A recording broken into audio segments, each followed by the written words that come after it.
Episode 26, Camera Sweep. Well, I need to thank you. That guy was an asshole, he said after a few seconds of being glared at.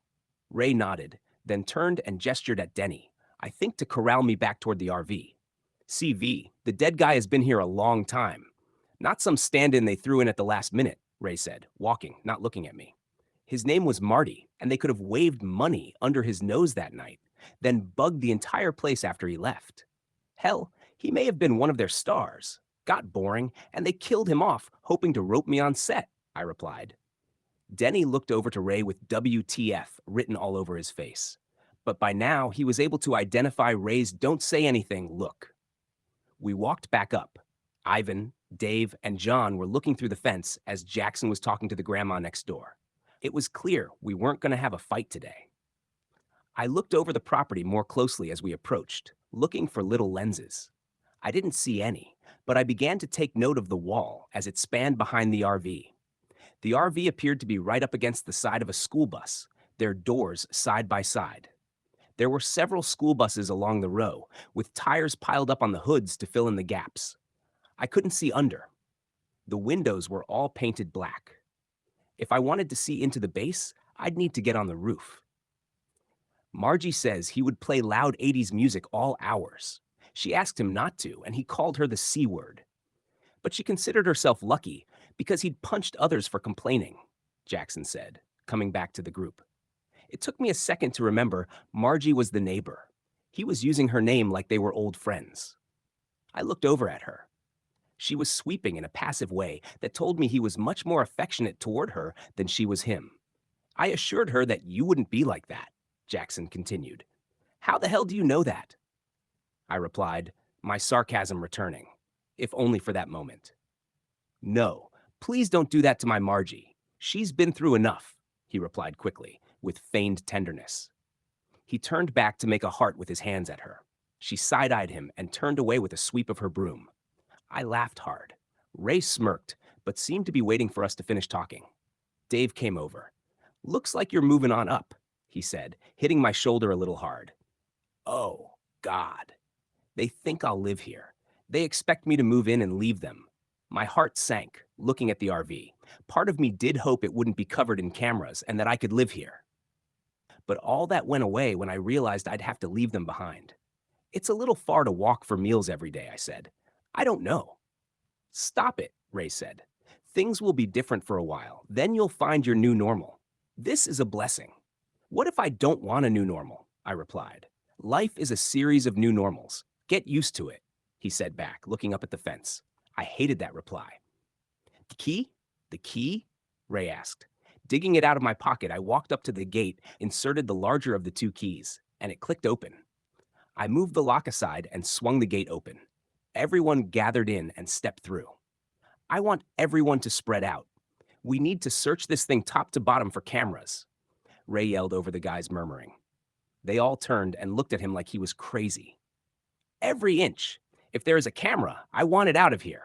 Look for laptops. Look for handheld cameras. Look for little micro lenses. Look for tinted or mirrored surfaces that could have a camera behind it.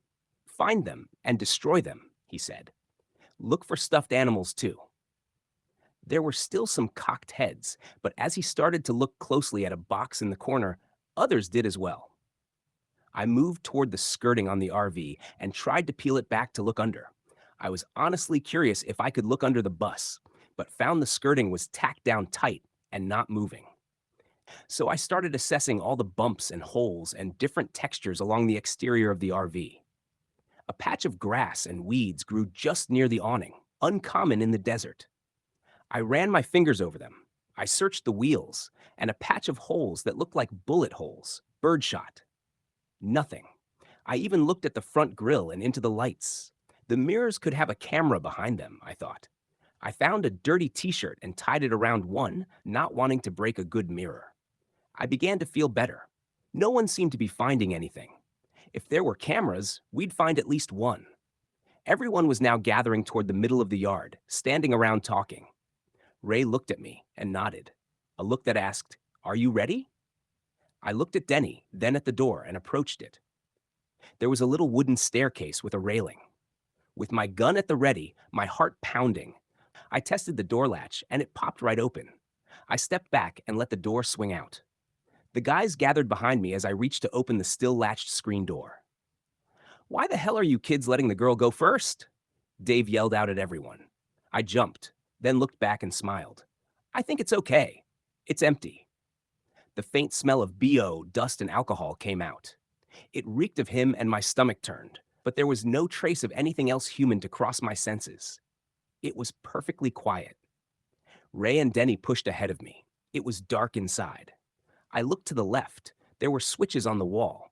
I flipped one and heard a low buzz, but nothing happened. Tried a second one, and a light that sat right above it came on, allowing us to see better. Directly in front of me was a long couch. To my right, a chair. I touched it, and it swiveled. Further to the right was the cockpit. The driver's side faced the wheel, but the passenger seat was turned around, facing the inside. Ray started moving to the left, flicking on a few more lights. To the right was a kitchenette. My heart jumped a little. It had real cabinets, a stove, and a sink. There was a board over them, I assumed because they didn't work. But I was still excited about all the storage. I became aware of the fridge as Ray opened it and saw it was filled with bottles of water and meat. "It's cold!" Episode 27. Denny's a bottom. "What?" Denny, who was closest to him, shouted and moved closer to feel it. I was next in line. Feeling the crisp, cold air push out around me made my spine tingle. The rest of the guys followed in and made their way toward it too. Opposite the kitchenette was a table with 2 benches and more cabinets overhead, with a TV. Toward the back was a tall closet. There was also a bathroom, which I knew didn't work, so Ray went to open it. "No toilet, just a bucket," he said. "That shower just might work, though, somehow. It smells like a shower." I noticed the door had a floor-length mirror, and my heart jumped for joy again. The 3 of us came all the way to the back and found ourselves face to face with a messy but real-life bed. Ray went to one side and I to the other as Denny stood at the foot. This was the first time I became aware of the windows with their little curtains. Stale dust seemed to float in the air. I could smell dried skin everywhere. There were piles of clothes strewn about and more water bottles lying around. "Think this is where the magic happens?" Denny winked at me. My stomach was not happy at that thought. My lip curled. "This is where I'm supposed to sleep now?" Where my would-be rapist laid his head for years.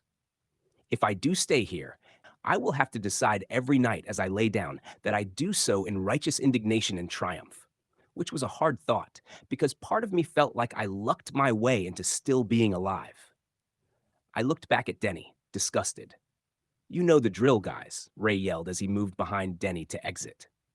"Search top and bottom for cameras," he gestured with his arms up.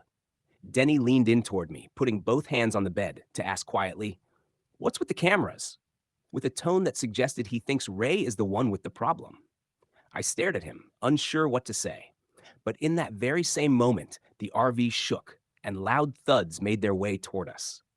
Jackson was running and came in fast and low like a quarterback, digging his shoulder under Denny's butt, sending him up into the air and landing on the bed with a loud crash that made the whole RV lurch. The bed jumped under him and made a clang.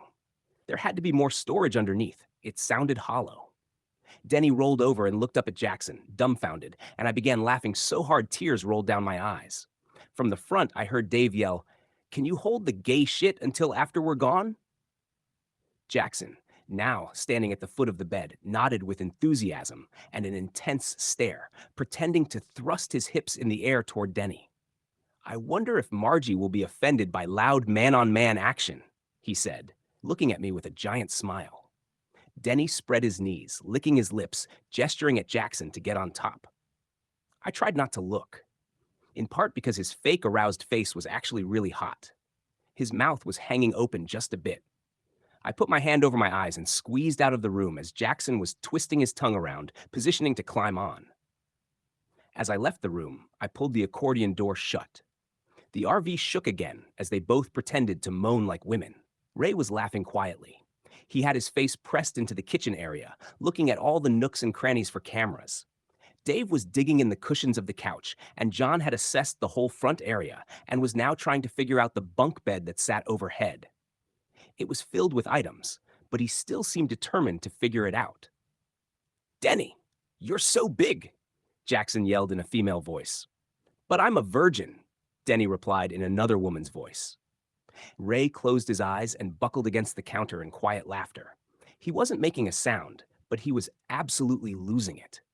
Dave saw this opportunity to join in, standing up and pretending to unzip his pants, yelling, "I'll show you ladies big," as he stomped toward the back. The rest of us remained laughing. I fell back into the rotating chair and laughed hard. Ray backed up and allowed himself to rest on the dining bench, with an arm on the table and the other on the back of the seat. John and Ivan sat on the couch. We all sat there as the RV continued to rock to the tune of shrill squeaks and gasps. After it grew quiet, I stood up and looked all the way to the back to see Dave's big belly sticking up in the center, with Jackson and Denny on each side, legs wrapped around him, pretending to sleep. I tried to get my phone out and began peeling the Band-Aid off the camera lens, but I missed it. They began stirring back to life. I couldn't help but think this whole display was really just their excitement to see a real bed. Jackson came out first. He sat at the other bench beside Ray. Dave followed, sitting between them on the couch. Denny came and sat in the turned passenger seat beside me. "It's hot as balls in here," Jackson said. "It smells like balls," John quickly fired back. We all moved to open nearby windows and air started circulating. "Any cameras?" Ray asked everyone, intentionally not looking at me. They all let out a confirmation that there were none, with a tone that suggested that was obvious. "So we're clean," Ray said, feigning enthusiasm. I stared at him. He had no problem making it seem like he was the weirdo, despite the fact that I knew he thought I was crazy. "Is it cool if we get some water out of the fridge?" Jackson asked. "Go for it," I replied. Jackson pulled out 7 and handed them out. The cold in my hands was a shock to the system. Ray was the first to open and sip it. He let out a choke that wasn't quite fast enough for Dave to notice, who took a large gulp and also choked. John looked at his bottle and back at them as I opened mine to smell it. "Not water," Ray finally said with a swift exhale as he twisted the lid back on, his eyes large and round. By smell, I knew just as he said it. "This is alcohol." "Vodka?" John asked. "Moonshine," Dave said. "Can we keep it?" he asked, taking another sip without so much as a flinch. "I suppose so," I replied, reaching for my backpack to pull out a few real water bottles. I passed one directly to Ray, who up until this point had been sober for as long as I'd known him. "Not to be greedy, but is there anything else you're not going to want?" Jackson asked, with a huge smile on his face.